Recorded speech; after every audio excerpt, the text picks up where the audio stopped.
All right, welcome to Module 3. In this module, our expert will show you how to actually get funding for your business acquisition. So get ready to take some notes and let's jump right in. All right, so this will be a pretty straightforward and quick lesson. We're just going to go over the various funding options for a business acquisition. Now, the options are many. There are so many ways to fund your business acquisition. We're going to start with traditional banks. You'll notice they usually try to offer you two different options. One is their own product, so their own actual traditional bank loan in-house, and the other is an SBA loan if you're in the United States. And an SBA loan is not a loan from the SBA, it's not from the government, but it's backed by the government. Okay, and banks are usually more comfortable doing that because it is a government-backed loan. And for you, it's kind of a win because the interest rates on SBA loans tend to be considerably lower, and other terms are better as well. You know, longer repayment terms, shorter monthly payments, smaller monthly payments, I should say. So an SBA loan is great. Traditional bank loans can also be attractive depending on your credit. So if you've got a credit score of, let's say, 700 plus, there's a good chance banks are going to be interested in speaking to you about a traditional in-house bank loan, their own product. They're also, however, going to want to see a lot of financials and history about the business to make sure that the business actually is viable. Okay, there's also sometimes an expectation that you have industry experience, okay, in that particular area of business for the business that you're purchasing. You might not think that you need that experience, and you might be able to make to them the case that, hey, look, I'm hiring a manager who has that experience. But it's going to be one of those factors that might work against you if you don't personally have that experience. So you've got to make your case and ultimately just see what they offer you. The other option here would be credit union loans. Now, credit unions are technically nonprofit, basically like banks, but they're not technically banks. They're nonprofit institutions, and the members actually own and control them. And you'll often find that they have lower interest rates and lower fees than your traditional banks, and that their lending requirements are going to be a little bit more flexible. And the other cool thing about credit unions is they're a little bit more human. Some people put it that way. They're a little bit more human, a little bit more personal. I mean, you can actually make a more, human-to-human case about why you think the business will succeed. Hey, I've bought businesses before, or I've owned a business before, or I'm bringing on a great manager, that sort of thing. Things like that oftentimes are hard to, hard to push those ideas through to a traditional bank because a traditional bank has very rigid, templates of requirements. A credit union is usually going to be a little bit more likely to sort of listen to what you have to say and take those different variables into consideration. Does that kind of make sense? There are obviously eligibility issues with credit unions. Most credit unions cater towards a specific group of people. So, there's military credit unions. There's credit unions for people who go to a particular school, that sort of thing. So obviously, look into what you might be eligible for and, reach out to credit unions and see what their offer is versus a traditional bank. Another one, and this is a more recent one, are these newer online business loans. Okay, these newer companies that are just offering applications. You probably see ads for them all the time if you've been in business for a while. Cabbage, Fundbox, Funding Circle. These are all online business loans, and there's some definite pros and cons here. The application process is super streamlined. It's very quick, very easy to get a yes or a no, to get your information in there, type it up, take 5 or 10 minutes going through an application process and get a yes or a no relatively quickly. However, the interest rates are kind of all over the place. Okay. Sometimes you'll find relatively low interest rates. but a lot of the times you'll find really high interest rates. So obviously there's a lot of factors that go into consideration with your interest rate, but just know that there's not a really tight shot group with the interest rates for these online business lenders. These non-traditional lenders. So you could see a very low one in one case and a very high one in another case. But these tend to be really quick, easy, and convenient for you to be able to shop around a whole lot and apply to several of them and compare interest rates. And they do have sometimes higher interest rates than traditional banks. The other option is online personal loans.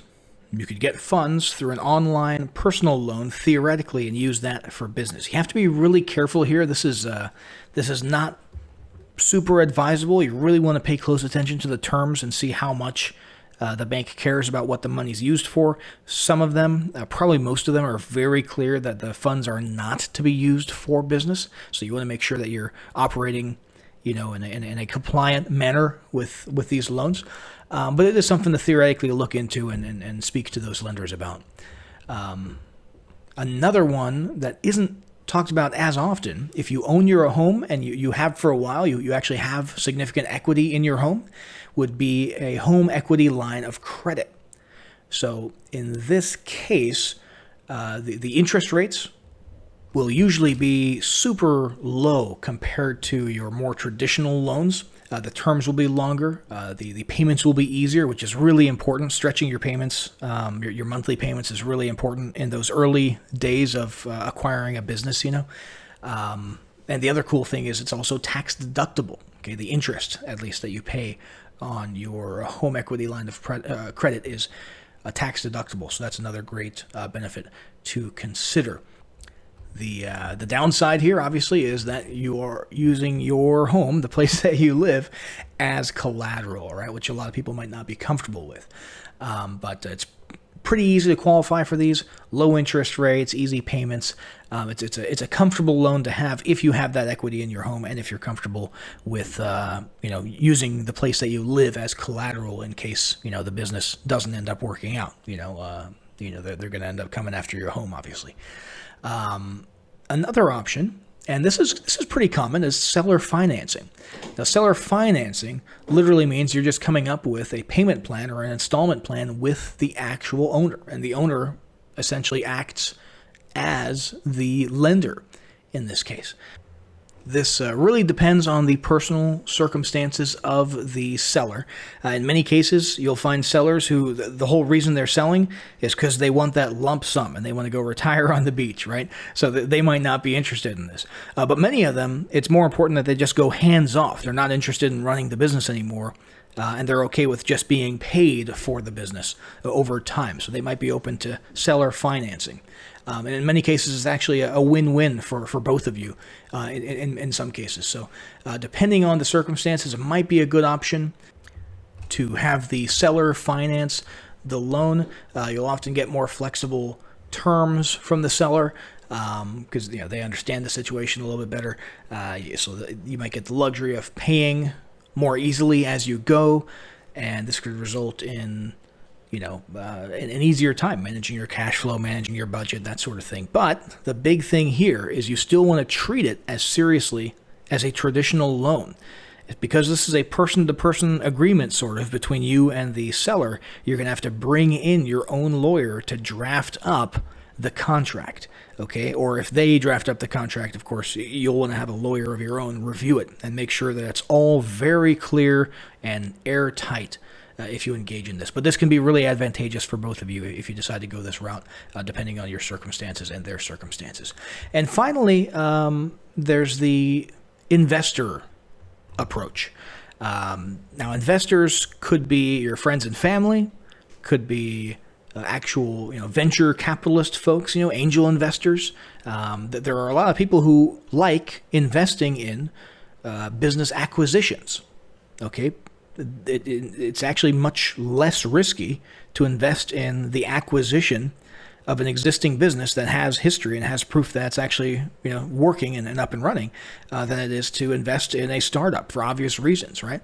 So many of those same people who you would go to if you were starting up, okay, if you have local angel investors, and those organizations and those meetings and meetups do in fact exist. Many times you can pitch to them a business acquisition and they'll be all ears.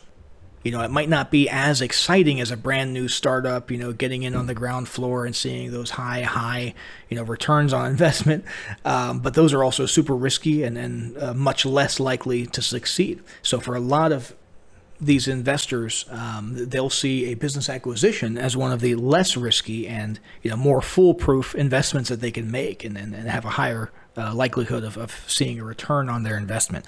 So this realm of funding is not something that you should ignore, mostly because you can actually use a combination of funding, right? If you could have, let's say you're trying to acquire a business for $300,000.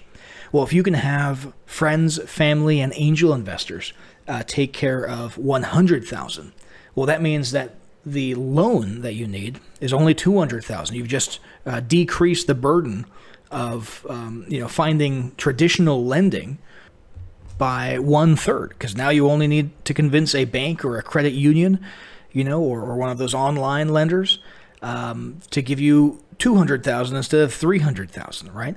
So it's not necessarily picking one of these options. It's trying to figure out how you can best accumulate the total amount that you need to purchase the business. And it could end up being a little bit of loan, a little bit of credit union, and a little bit of investing from friends, family, or angel investors. It could be a combination of those. So it's something where you really want to roll up your sleeves and look at all the options and reach out to a whole lot of different entities to see how you can best get that funding to acquire your business.